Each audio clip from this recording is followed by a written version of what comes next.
Have you ever wondered what it's like to be in the toughest prison in the world? A place where the most notorious criminals are held in isolation 23 hours a day, with limited human interaction and almost no access to the outside world. In this video, we'll take a deep dive into the operations of this infamous prison, including its design, security measures, and the notorious inmates who call it home. But be warned, what you'll discover inside these walls is both shocking and disturbing. So buckle up and join us on a journey inside the world's toughest prison, ADX Florence Supermax. A Supermax prison is a specialized unit designed for housing inmates who are considered too dangerous to be in regular prisons, either for their own safety or the safety of others. In the United States, the ADX Florence is the last federal Supermax and is home to some of the most dangerous men, including drug kingpin Joaquin El Chapo Guzman. Life inside the Alcatraz of the Rockies is as expected, but still shocking. The concept of a highly secure maximum security prison did not emerge from anywhere.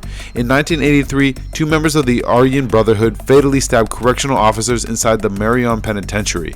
The Federal Bureau of Prisons officially found themselves dealing with a significant problem in punishing the most violent and dangerous criminals who posed a problem to everyone around them. Norman Carlson, the director, proposed a new facility where uncontrollable inmates could be isolated from correction officers and other prisoners for security and safety. Marion Penitentiary was operated in permanent lockdown, becoming a model for the design of the Florence Supermax. Although Carlson's measures were considered draconian, he argued that they were the only way to deal with inmates who have no concern for human life. The Florence Supermax opened its gates in 1994 and became the go-to prison for some of America's most dangerous criminals, taking the title of the toughest prison in the country. What is the operation of Florence Supermax? Florence Supermax is situated on the outskirts of Florence, a small rural town in Colorado, and covers an area of 37 acres. The prison began receiving inmates in 1994 and presently accommodates 361 of the nation's most notorious criminals, such as serial killers, drug lords, terrorists, and cult leaders. The correctional facility contains units that cater to inmates at 6 different security levels. The control unit, for instance, detains inmates who have committed severe violations or violent acts in other institutions, as well as high-ranking members of dangerous organizations such as prison gangs.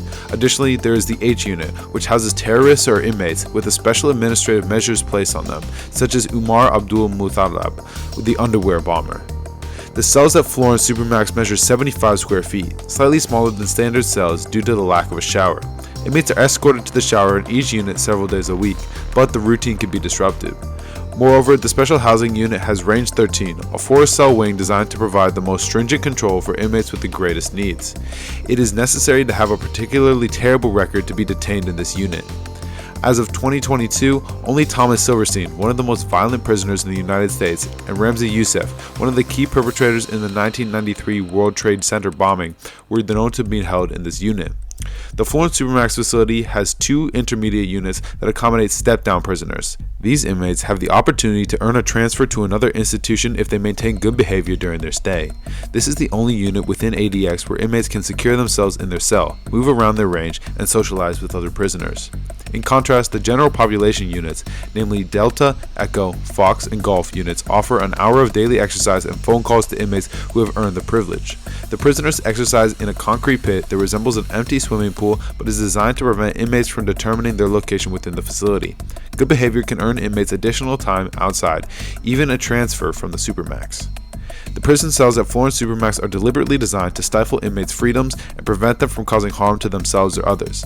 Inmates spend 23 hours a day in solitary confinement, with only 1 hour allocated for exercising and socializing.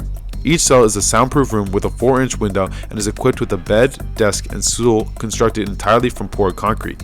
The toilets are designed to shut off if an inmate decides to clog them, and the showers operate on a set schedule.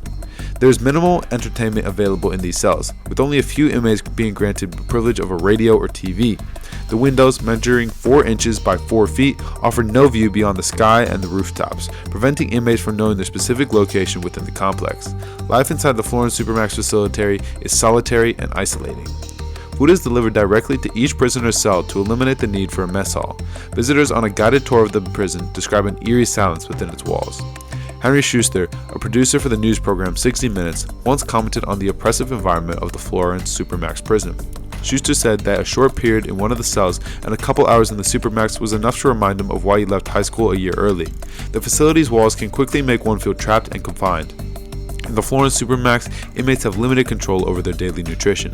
Specific meals are provided to prevent the food from being used for self-harm or unsanitary conditions in their cell. The Florence Supermax is renowned for being virtually escape-proof, as no inmate has ever managed to escape since its establishment. The prison has implemented numerous security measures, including motion detectors, cameras, and remote-controlled steel doors in the cells. Electric lights in the cells can only be operated remotely, allowing for constant surveillance. Guards can activate a panic button to seal all doors in the institution if any inmate attempts an escape, making it incredibly difficult to do so. Additionally, the outer perimeter is monitored by armed guards trained to shoot first and ask questions later, with pressure pads and razor-wired walls encircling it. However, not all inmates will be trapped in the Supermax forever. The facility was designed to hold inmates for approximately 3 years before transferring them to less restricted prisons to serve the remainder of their sentences. Only 5% of inmates serve their entire sentence at the Supermax, while the remaining 95% are transferred at some point. The Florence Supermax prison houses a range of notorious criminals, including Joaquin El Chapo Guzman, who is the former leader of the Sinaloa cartel and one of the most powerful drug traffickers in the world before he was extradited to the United States in 2019. Larry Hoover, the co-founder of the American street gang, the Gangster Disciples, is also serving 6 life sentences at the Florence Supermax for his involvement in the conspiracy, extortion, money laundering, and running a criminal enterprise. In addition to organizing crime figures, the Florence Supermax is home to domestic terrorists like Ted John Kaczynski, also known as the Unabomber, who was sentenced to 8 lifetimes in prison for his role in mailing 16 homemade bombs that killed 3 people. The infamous Bombers Row in the Florence Supermax also houses other bombers like Yoker A. Sarnave, the Boston bomber, and his brother Tamerlan Sarnave, who planted 2 pressure cooker bombs at the 2013 Boston Marathon, killing 3 and injuring more than 250 others. Umar Abdul Muttalab, the underwear bomber, who attempted to detonate plastic explosives on board a flight from Amsterdam to Detroit, is also serving multiple life sentences at the Florence Supermax. Serial killers like Michael Swango, who used medical license to poison patients and colleagues, are also incarcerated at the Florence Supermax. Espionage is another crime represented in the prison population, with Robert Hansen, a double agent who spied for Soviet and Russian intelligence against the United States from 1979 to 2001, currently serving 15 consecutive life sentences without parole. One controversial potential inmate is Julian Assange, who was captured in 2020 and faces espionage charges. Activists have rallied against his extradition to the United States, citing concerns about the harsh conditions at the Florence Supermax, which include solitary confinement and special administrative measures.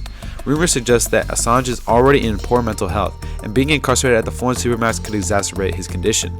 The ADX Florence Supermax has never had a physical escape, and only 1 homicide has occurred within its walls despite its intense security measures to deter violent behavior. However, Sylvester Rivera and Richard Santiago were charged with murder, and there have been multiple suicides at the prison. These events have sparked debates about human rights and the impact of solitary confinement on mental health. According to former warden Robert Hood, the prison is not designed for humanity and is like a cleaner version of hell. The strategy of the prison is to induce sensory deprivation and solitude, which can lead to hallucinations, memory loss, and irrational behavior. Activists have cited studies that support these damaging effects of the strategy. In 2012, 11 inmates filed a federal class action suit against the Bureau of Prisons, alleging chronic abuse and a failure to diagnose seriously mentally ill prisoners. The extent of the trauma these prisoners endure is not fully known to the public. Inmates held in a special unit are subject to administrative measures that prevent communication with journalists or private communications with their lawyers or family members. Despite the severity of their crimes committed by the inmates of the Florence Supermax, concerns about their mental health cannot be dismissed. As we come to the end of our journey inside the ADX Florence Supermax, we've seen just how intense and isolating life can be for its inmates. From the strict security measures to the limited human interaction and access to the outside world, it's clear that this is not a place for the faint of heart. We've also learned about the infamous inmates who call this prison home, from drug kingpins to domestic terrorists and serial killers. While some argue that the severe conditions at the ADX Florence Supermax are necessary to prevent dangerous inmates from harming others, others have raised concerns about the impacts of prolonged isolation on mental health. Despite its controversies, one thing is clear. The ADX Florence Supermax is a place unlike any other, and the experiences of its inmates are a reminder of the complex issues surrounding the American prison system. Thank you for joining us on this journey inside the world's toughest prison. Don't forget to like, comment, and subscribe for more thought-provoking content. And until next time, stay safe and stay curious.